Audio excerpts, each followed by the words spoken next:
Guys नूर डरी, सहमी, ठीक है, लेकिन टूटी नहीं। वो जानती थी खामोश रहना अब जुर्म है। उसने स्कूल में जाकर एक लेटर लिखा, प्यार, दर्द और सच से भरा हुआ खत। अम्मी, वो लेटर में कुछ अल्फाज यूँ थे, अम्मी हम आपके बगैर जी तो रहे हैं, लेकिन अब सांस लेना भी बोझ लगता है। फूफा हमें गलत नज़र से देखते हैं, मुझे उनका टच करना ज़रा भी अच्छा नहीं लगता।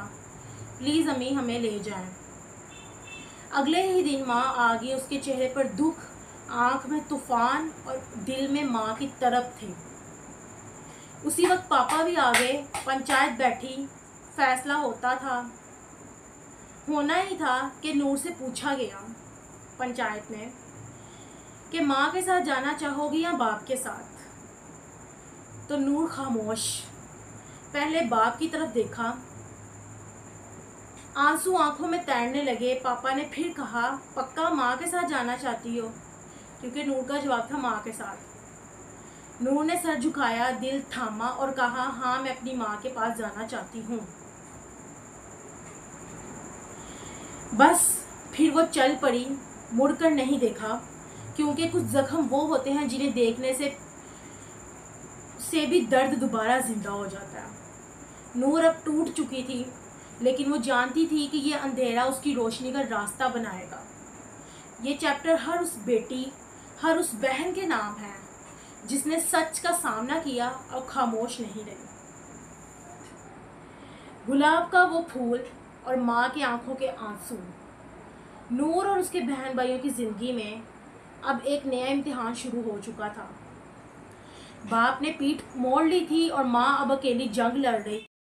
गाइस रोज माँ जो है ना सुबह सवेरे काम पर जाती, शाम को थकी हारी वापस आती, लेकिन वक्त का पहिया इतनी आसानी से जो है रहम नहीं करता। एक शाम जब माँ काम से वापस आ रही थी, गली के कुछ मर्दों ने गलीज नजरें डाली और एक शख्स ने तो हद पार करने की भी कोशिश की।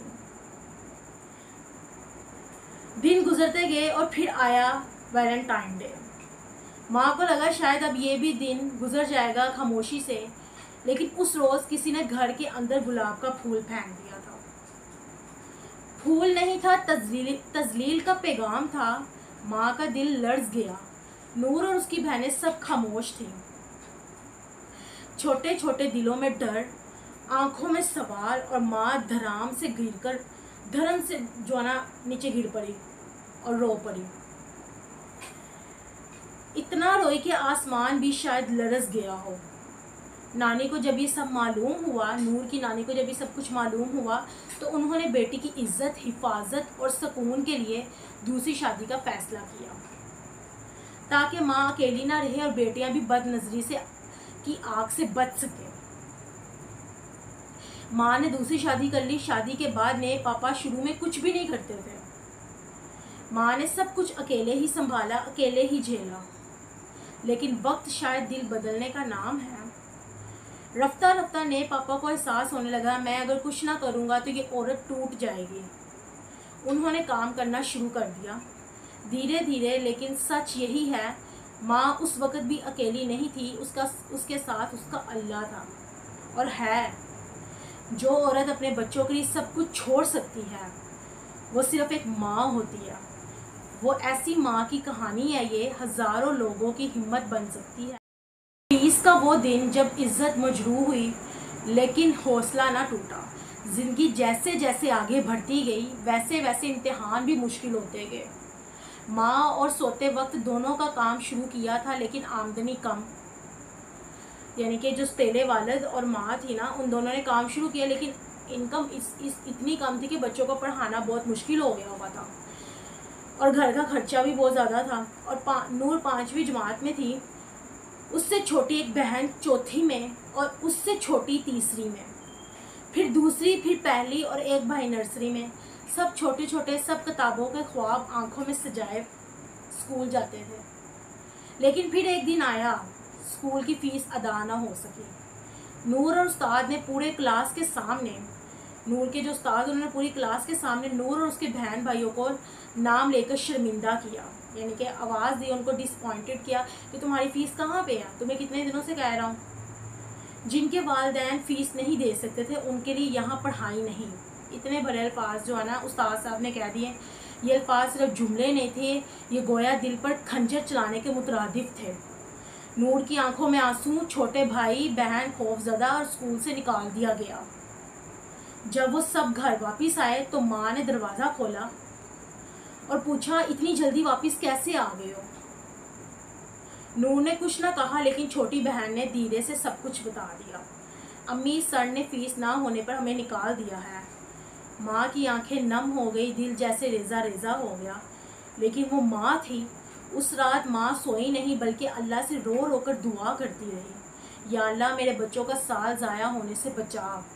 अगले दिन माँ ने स्कूल जाकर फ़ीस के लिए दरख्वास्त की। उस्ताज़ा को कहा, बस बच्चों को इम्तिहान दे लेने दे, मैं दिन रात काम कर लूँगी, लेकिन ये साल ज़ाया नहीं होने दूँगी। माँ की इतनी इल्तिजा करने पर और आंखों में आंसू देख के जो है ना उस्ताद मान गए। नूर ने दिल लगाकर पढ़ाई की और 7वीं जमात में जो है ना पास कर ली। तब माँ ने फ़ैसला लिया, अब बच्चों को गवर्नमेंट स्कूल में डालूँगी ताकि फ़ीस का बोझ ना हो, लेकिन तालीम का सिलसिला भी ना रुके। और अब सिर्फ एक बच्ची नहीं रही थी, वो बन चुकी थी हौसले का निशान और सब्र की पहचान। नूर अब एक हौसले का निशान और एक सब्र की पहचान बन चुकी थी। गुर्बत तालीम का दुश्मन ज़रूर बन सकती है, गुर्बत तालीम का दुश्मन ज़रूर बन सकती है, लेकिन अगर माँ का हौसला और बच्चों की लगन जिंदा हो तो कोई फ़ीस, कोई शर्मिंदगी उनके ख्वाब नहीं छीन सकते। 4 किलोमीटर का फासला इल्म की रोशनी के लिए। जब वो गवर्नमेंट स्कूल की प्राइवेट स्कूल की फ़ीस अदा ना हो सकी नूर की माँ से, तो नूर के माँ बाप ने फ़ैसला किया कि अब सरकारी स्कूल ही वाहिद रास्ता है। तो नूर और उसके सब बहन भाइयों को गवर्नमेंट स्कूल में दाखिल करा दिया गया। लेकिन ये स्कूल कोई करीब नहीं था, पूरे 4 किलोमीटर दूर था। ना कोई स्कूल, वैन, ना मोटरसाइकिल और ना बस, सिर्फ और सिर्फ पैदल चलने वाला रास्ता था। रोज़ सुबह छोटे छोटे बस्ते उठाए नंगी सड़क पर नंगे ख्वाब लेकर आए। नूर और उसकी बहनें स्कूल की तरफ रवाना होती, कभी धूप में, कभी सर्दी में, कभी बारिश में, लेकिन वो ना रुकी, ना थकी, ना हारी। नूर ने कभी ये नहीं सोचा था उसके पैर थक गए, बल्कि ये सोचा मेरे पाँव नहीं, मेरा हौसला चल रहा है। स्कूल पहुंचने पर जूते अक्सर कीचड़ में भर जाते, कभी कपड़े गंदे, कभी पसीने से जो है ना सॉक्स जो है ना उसमें से बू, लेकिन उसके चेहरे पर हमेशा एक चमक होती, मैं सीखने जा रही हूँ। अपना ये हुलिया देखती थी, टूटने के बजाय क्या अपने आप से कन्वर्सेशन करती थी, वो ये कहती थी मैं सीखने जा रही हूँ, मैं वो बनूंगी जो आज मेरे ख्वाबों में ज़िंदा है। घर आते वक्त वो रास्ता और तवील लगता, लेकिन हर कदम उसे उस मंजिल के करीब लेकर जा रहा था जहां वो अपनी तकदीर खुद लिखने वाली थी। कामयाबी की राह हमेशा आसान नहीं होती, कामयाबी की राह हमेशा आसान नहीं होती, लेकिन जो लोग फासले से नहीं मकसद से जीते हैं वो दुनिया को बदल देते हैं। बचपन का बोझ। नूर सिर्फ 13 साल की थी, लेकिन उसकी आंखों ने वो सब कुछ देख लिया जो बड़े लोग भी जिंदगी भर नहीं देख सकते थे। रोज़ाना 5 किलोमीटर स्कूल जाना, पैदल धूप में खाली पेट और दिल में उम्मीद के चिराग लेकर जाना। नूर ने 7th क्लास मुकम्मल कर ली, लेकिन जैसे ही वो 8th में आई, घर की गुर्बत ने पूरी तरह से हिला कर रख दिया। बिजली का बिल कई माह से अदा नहीं हुआ था। 2 महीनों के बाद बिजली का कनेक्शन ही काट दिया गया। अंधेरे कमरे, चूल्हा जो है वो ठंडा पड़ा हुआ था, घर में खाने को कुछ नहीं। एक दिन छोटे भाई को इतनी भूख लगी कि उसने छत पर गले हुए जो है ना सेब खा लिए। पानी के लिए भी गांव के दूर हैंड पंप से पानी लाना पड़ता था। आप सबको तो पता होगा गाइस, गांव में वो जो हाथ के साथ जो है पानी निकालते हैं वो। लेकिन एक दिन छोटा भाई पानी पीने लगा। वो 7th क्लास में पढ़ता था। उसी दौरान उसे करंट लग गया। जब मोहल्ले के एक लड़के ने आकर बताया तो नूर की माँ सदमे से ज़मीन पर गिर गई, और जब होश आया तो दुपट्टा तक भीग गया। दुपट्टे तक की भी होश नहीं थी और भागती हुई बच्चे को लेने चलेगी। उस दिन के बाद नूर के अंदर एक चीख उठी, अब बस, मैं सिर्फ बच्ची नहीं, मैं जिम्मेदार हूँ, मैं कुछ ना कुछ करूँगी अपनी फैमिली।